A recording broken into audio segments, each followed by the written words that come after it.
दीदी, ए दीदी कान खोल कर सुन लो, ये होम मिनिस्टर की भाषा है सर। अभी मुसलमान अगर चुप है, अगर खामोश है, तो उसको मालूम है कि उसको सब्र करना है। और कोई नहीं रहा सर, मैं आपको बता, ना हिटलर रहा, ना फिरौन रहा, ना नमरूद रहा। तो ये जो तानाशाह होते हैं ना, जो फैसीवादी होते हैं, जो इंसान को इंसान नहीं समझते, उनका नामो निशान नहीं रहता, वो मिट जाते हैं। लेकिन सच यही है कि बंगाल क्या खाता है, क्या पहनता है। और आप जाकर कभी ईद के दिन में जकरिया स्ट्रीट देखिए, वहां मुसलमानों से ज्यादा आबादी आपको बंगालियों की लगेगी। यहाँ पे हर धर्म मनाया जाता है। क्रिसमस में हम पार्क स्ट्रीट में जाकर क्रिसमस मनाते हैं। दुर्गा पूजा जो 10 दिनों तक पैंडल लगता है, उसमें मुसलमान भी जाते हैं। ईद की नमाज यहाँ रेड रोड पर होती है। तो हर धर्म अपने हिसाब से सुकून से होता है। बड़े बड़े धर्म, पूजा हो, दुर्गा पूजा हो, छठ पूजा हो, क्रिसमस हो या ईद हो, बहुत शांति से गुजर जाता है। तो स्वागत है आप सभी का। इस वक्त हम मौजूद हैं बंगाल की राजधानी कलकत्ता में। हमारे साथ नौशीन खान बातचीत करने के लिए मौजूद है। इनसे बातचीत करेंगे और जानने की कोशिश करेंगे ये जिस तरीके से भाजपा पर प्रहार कर रही हैं, आखिर क्या रीज़न है। भाजपा पूरी तरीके से बंगाल में चुनाव लड़ रही है पूरी मजबूती के साथ।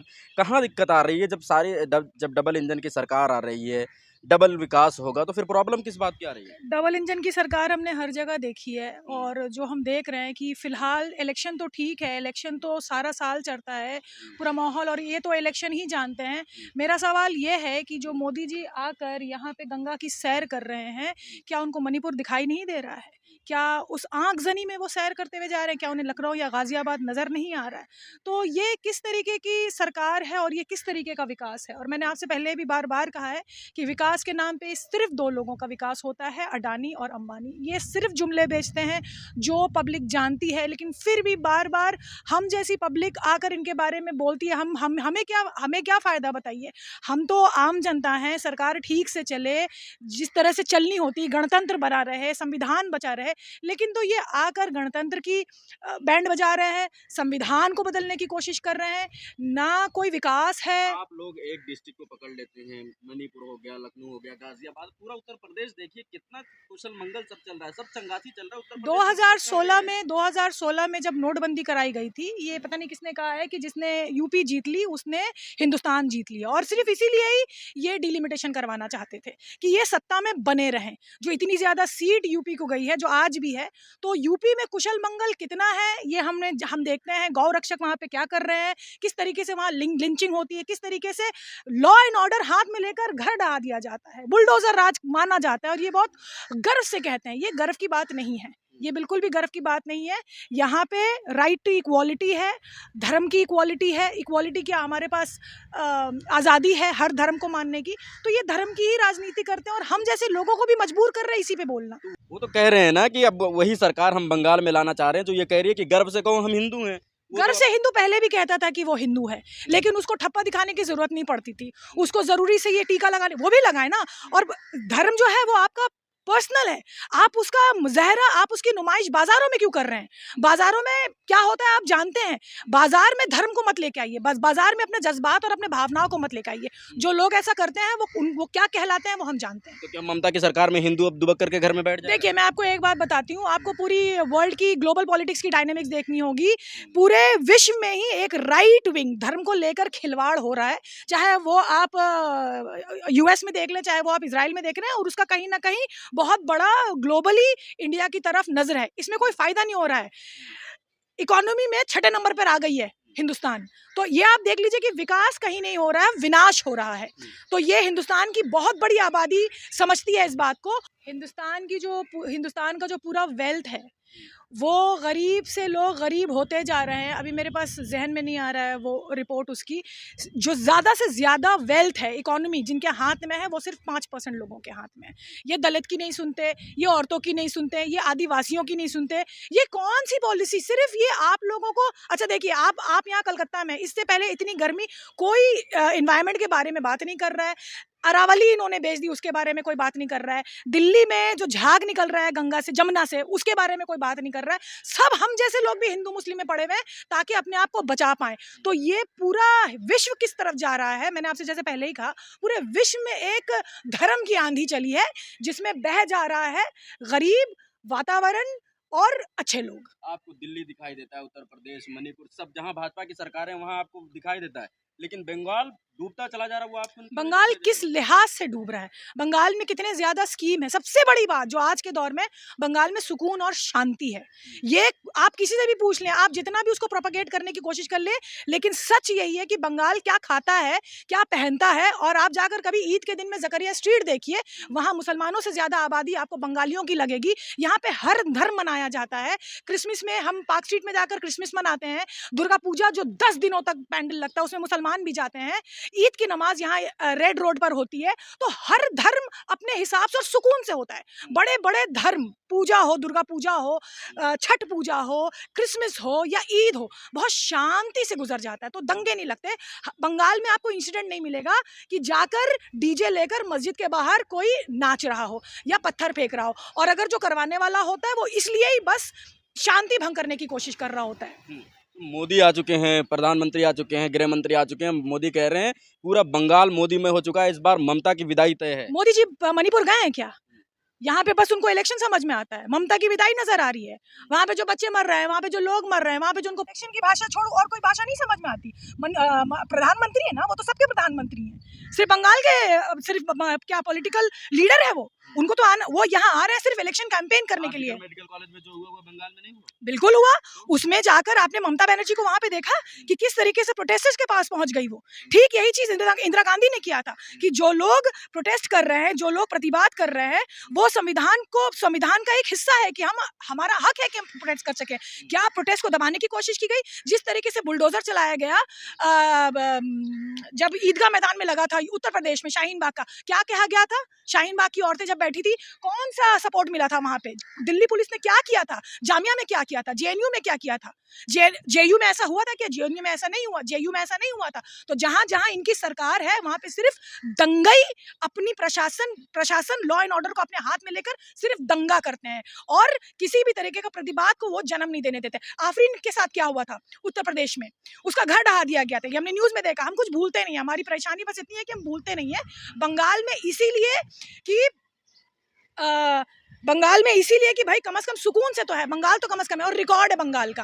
आज तक अपनी जगह बीजेपी और आरएसएस बना नहीं पाई है बंगाल में और आगे भी वो नहीं बना पाएगी। इस बार भी नहीं बना पाएगी। नहीं, इस बार भी नहीं बना पाएगी।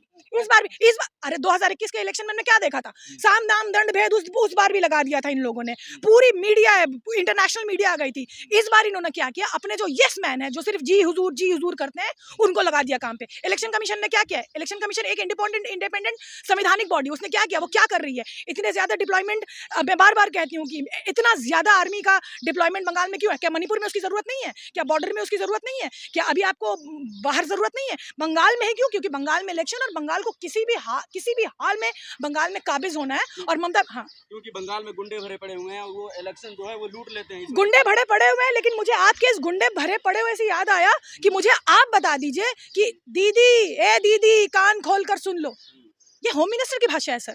मैं आपसे पूछ रही हूँ, ये होम मिनिस्टर की भाषा है? जो आता है धमका के चला जाता है। और ये जो एक इनका निकला था, पता नहीं किसने कहा था ये बात, कि 4 तारीख के बाद कोई नजर नहीं आना चाहिए। आप बता रहे हैं, आप धमका रहे हैं, आप डरा रहे हैं, आप वोटरों को डरा रहे हैं। आप किसको डरा रहे हैं? क्या कहना चाह रहे हैं? टीएमसी के उन गुंडों को डरा रहे हैं जो इलेक्शन लूटते हैं। खुद क्या है? टीएमसी का गुंडा कहाँ है बताइए? मैं आपको नाम बता दूंगी जो कर रहे हैं ये लिंच। क्या टीएमसी के किसी पार्टी मेंबर ने किया था या किसी फुट सोल्जर ने किया था? लिंचिंग जो होती है, जो मस्जिदों में पत्थर मारा जाता है, कौन सा? इनके ही लोग जो हैं। अच्छा, वो मोहम्मद दीपक कुमार के साथ क्या हुआ था? वो गुंडे थे जो पुलिस की सिक्योरिटी में आए थे। जो मोहम्मद दीपक कुमार अक्की, उसने जब आवाज उठाया, एक अकेला तन्हा, उसने एक मुसलमान के हित में आवाज उठाया, उसके साथ क्या हुआ? उसको गुहार लगानी पड़ी कि मुझे प्रोटेक्शन चाहिए और एफआईआर उसके खिलाफ हो गया।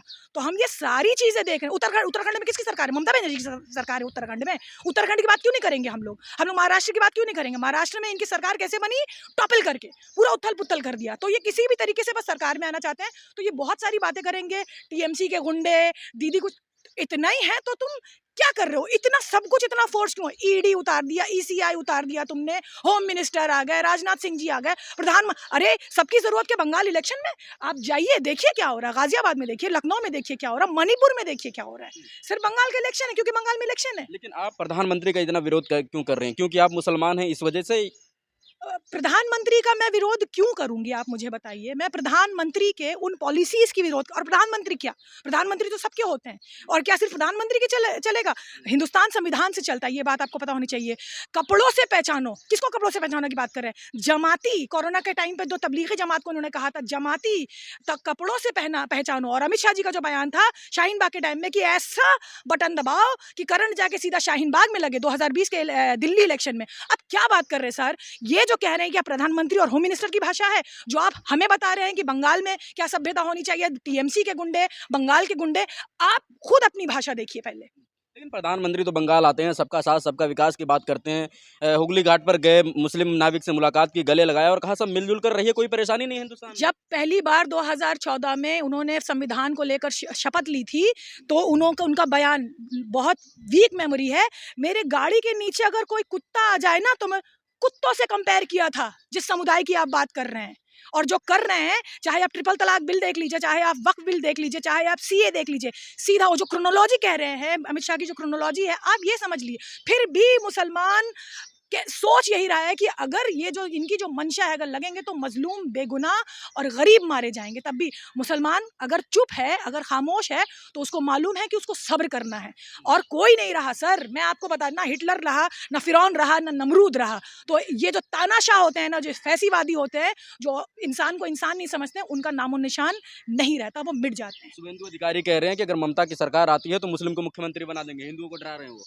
क्या कह रहे हैं शुभेंदु जी? कह रहे हैं कि ममता की सरकार आ गई तो एक मुस्लिम मुख्यमंत्री बन जाएगा, इसलिए आप लोग इनको सर्कस भेजिए भाई, इनको सर्कस भेजिए। ये अच्छा मदारी खेला, अपने जो मदारी है ना, जो यहाँ पे जो मदारी खेला दिखाते हैं, इन लोगों को सर्कस भेजिए। इन लोग ये चलाएंगे बंगाल। आप बताइए, इनका बयान सिर्फ हेट हेट हेट। जितने ज्यादा हेट स्पीच रिकॉर्ड हुए हैं मुसलमानों के खिलाफ हिंदुस्तान में, इनकी हुकूमत में, वो आप बता दीजिए दुनिया के किसी देश में ऐसा हुआ होगा?